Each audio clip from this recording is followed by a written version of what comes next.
Hi, welcome back to Garden Ninja. Today's video is going to show you how you can sharpen your secateurs. Now, keeping your secateurs sharp and clean is really important because it allows your plants to recover quicker than if you're using an old, gnarled pair of secateurs that's just going to crush and rip its way through all that vegetation. So it's really key that you keep them clean and sharp, and I'm going to show you how to do that now. Before we start sharpening, we need to make sure that our secateurs are clean. So come on, off to the kitchen to get them cleaned up.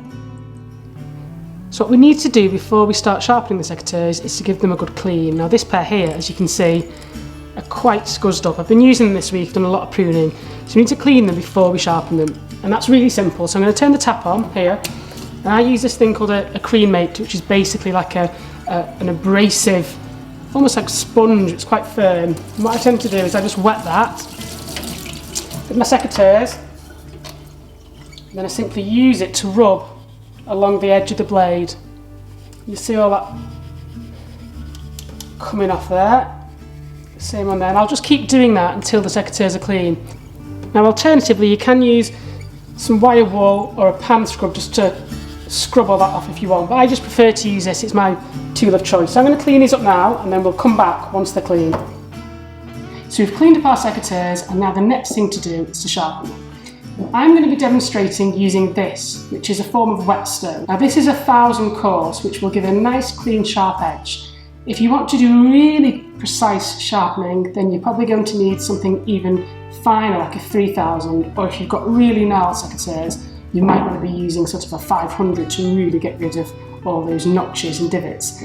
This is an example of a really coarse stone. The reason why I'm not going to demonstrate with this today is that it involves you unscrewing your secateurs, getting a vise and being really careful with it, because this is to sort of get rid of any real chunks and damage that you may have done. However, I know that you're all amazing gardeners and you're looking after your tools, so we're just going to show you today how to sharpen them using this, and I would recommend you do it probably about once a week. So the first thing to do before we do anything is to pop this into a bowl of water, and what you'll see now is all the air will escape from it. And the reason why we do that is to lubricate it, to allow it to slide over the blade without causing damage to the stone or to the secateurs. So we're going to pop it in now, and you'll see all this air fizzing out. So I'm going to show you this first on a pair of bypass secateurs, which means that the blade crosses the other arm and bypasses them. Now these have got a beveled edge, so the edge of the blade is curved. So with my wet sharpening stone, I'm going to be looking for the concave side, which is slightly curved. And the aim is to take one tip and run it all the way across the secateurs in one smooth motion against that beveled edge. So we start at the tip and we just carefully move all the way across to the end. And we're going to want to do this for around 2 minutes. So my other top tip is to get the radio on, listen to 2/3 of a song, and we're pretty much done.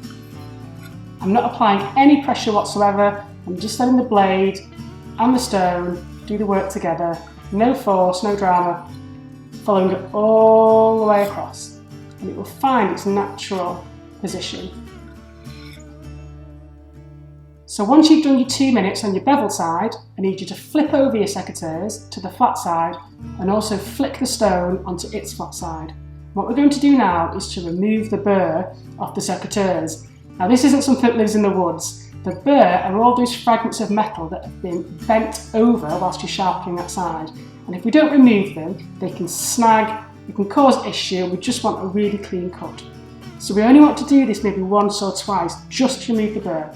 So with the flat side again, you're literally just going to move it across once, twice, that's it. Now that will keep your secateurs razor sharp. And then what I like to do once I've finished sharpening them is just give them a light application of oil just to keep them lubricated and nice and clean. Now this is camellia oil, but you can use any kind of WD-40, but it just helps keep them nice and clean and flexible. So it really is super easy to keep your tools sharp if you keep on top of it and make sure that you maintain them. You literally spend 2 minutes a week with a file keeping these sharp rather than having to wheel out the bad boy once a year, undo your secateurs, get a vise and all that drama. So stitching time really does save time. If you've liked this video, make sure you subscribe to our YouTube channel where there are loads more garden design hints, tips and hacks to help you make your garden look awesome. I'm going to take Barry for a walk because he's getting a little bit restless, aren't you? Make sure you subscribe, as I've said. I've been Garden Ninja, and happy gardening.